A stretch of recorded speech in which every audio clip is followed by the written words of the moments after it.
Welcome to Double M. Marco Messina joined. We got more important people here in the studio. The heartthrob of English hearts, that's what I call him forever. Ruben Loftus-Cheek, making his way in Italy, doing incredible things for AC Milan. And we're going to dive in, of course, the big game that we've got coming up here on Paramount Plus this weekend. Double M, take us away with the first question for AC Milan. Yeah, Ruben, it's great to have you here. And I feel like there's so much belief around you now, right? With the director, Dyer, coming out saying you're one of the most complete players in all of Europe. Allegri feels like he's talked about you in every single press conference, how important you are to this team. I want to know, what has Allegri brought to the team, and how is it different than maybe it was last year where you've gone through a few coaches?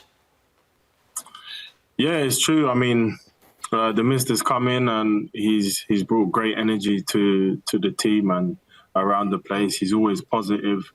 And I think the biggest thing that's changed is we're, very compact on the pitch and we really don't want to concede goals. That's our main focus since the start of the season, is being one defensively and not conceding goals. And that gives us the best chance to win because we have fantastic quality all over the team going forward. So if we can keep defensively solid and in shape, that gives us a huge chance to win games. And I think you've seen that over the past, four games. So we're in a good moment now, and we want to continue this form on how we're playing.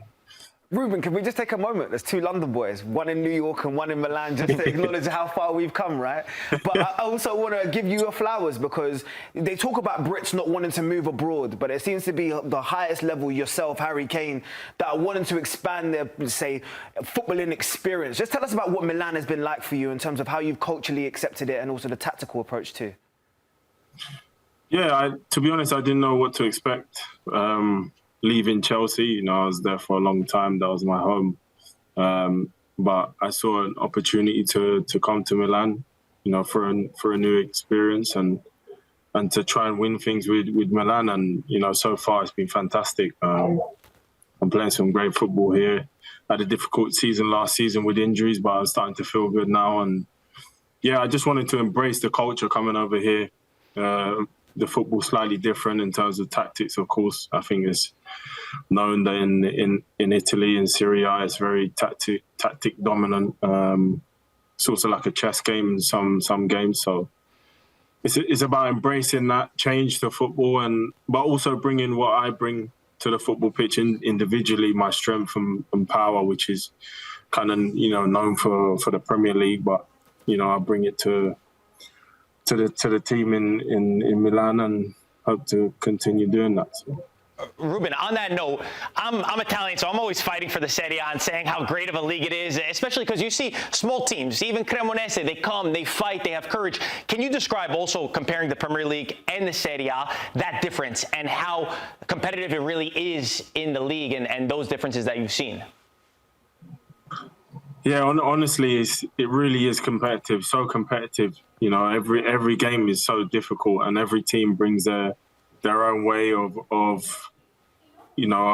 way of playing and being a threat to you. So it's so difficult to win games, and you have to be fully ready, fully concentrate every game to get 3 points.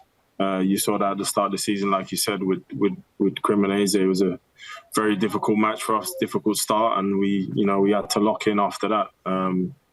So yeah, very, very difficult league in his own way, and I think people can see that now with the players that are coming here and how difficult it is. Ruben, versatility has always been, I would say, a key part of your development from the youth team all the way through. You've been able to play a number of positions, but this is the chance to ask you, where does Ruben actually like to play? Like, when you are saying everybody is available, where would you love to put yourself? Yeah, I've played a lot of positions. I can play different positions.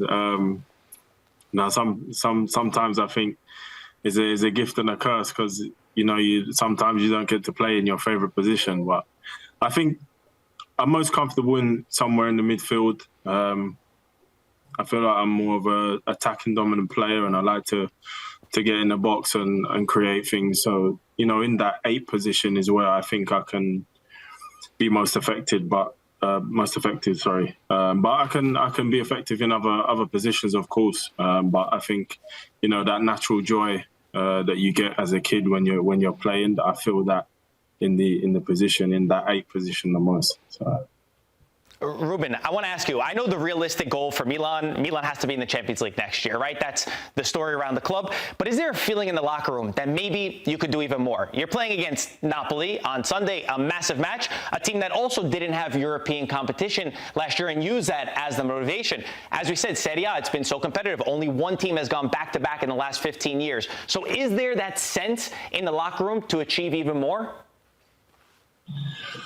Yeah, I think we need to be realistic and focus on what's happening now.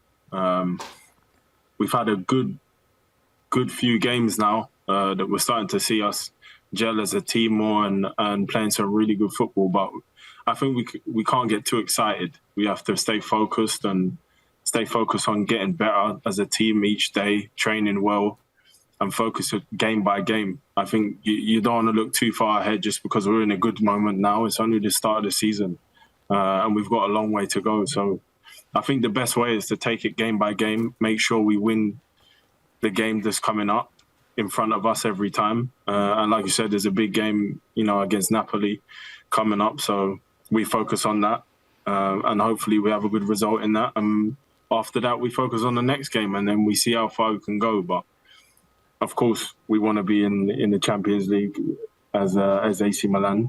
This is a target, and we take it game by game. Someone that's definitely taking it game by game but seems to be in incredible form is someone we call Captain America around here, Christian Pulisic. You know him in a number of changing rooms now, right? You've seen him in London, and now you have opportunity to share the changing room again in Milan. What have you seen of the growth of Captain America? What is it about Christian that is so special and why he's in such good form right now? Well, Christian, he works hard, very hard every day, practicing, finishing, penalties. He wants to be a player that can affect games. And one thing I'll say with Christian is over the last 2 seasons I've been with him, he's been really consistent in the games with his numbers, showing up when it matters with big goals and big performances in big games. And you can see him growing, game by game. And I think he's still got a long way to grow because he's got some huge potential. So to have Christian in the team is great. I've been good friends with him since Chelsea days. So I'm really happy to see him grow like this and be, a top player that he is, and he can be even better. So to have Christian in the team is great for us. I have to ask about another teammate of yours, Luka Modríc. It must be, how easy is it to play alongside a Ballon d'Or winner like Luka Modríc in the midfield? Yeah, it is really good to play alongside him. You could see in training, the first time he's trained, he's so calm and collected on the pitch, so in control of his surroundings, and when he's on the ball, you kind of you don't have to worry. When he's on the ball, you know he's going to find you. You know if you make a run, he's going to see you. So to have that behind you as a player that likes to get in the box is fantastic. So, and you can see the impact he's had already. So it's brilliant to have the opportunity to play alongside him and have him in the team for trying to win these games. Fantastic. Ruben, I've been peeping game though. I'm glued. I'm seeing what you're doing in terms of the fashion, Dolce & Gabbana. I see the walk, yeah. The fashion weeks, I see you, both men and women. Burberry is a part of your history as well. Tell me about the cultural side and how important that must be, especially when you live in one of the fashion capitals of the world, right? Marco's nodding his head. That tells me that Milan, I've seen him with Brunello Cucinelli suits. I mean, the game improved a lot. Ruben, why is it so important to you? Listen, I don't think it's too important, but I think as a footballer, you're very busy. Football is what you do the whole, most of the year, and it's very full on. Every week you got to stay focused, and there's pressure to win games. And I think outside of that, you have the opportunity to switch off and relax and kind of not think about football because you're doing it so much. So just dipping in and out of these other things, just to have a different influence on different things. I think it's good to have that opportunity when football's not. When you have a little bit of a break or a free day or whatever, you can dip in and out of different things like fashion or whatever you like to do. So I've done that a few times since being in Milan. Of course, is known for his fashion influence on the world, and you kind of can't miss it when you're in Milan. So it's good to see that side of the city and the culture and get involved in it. So.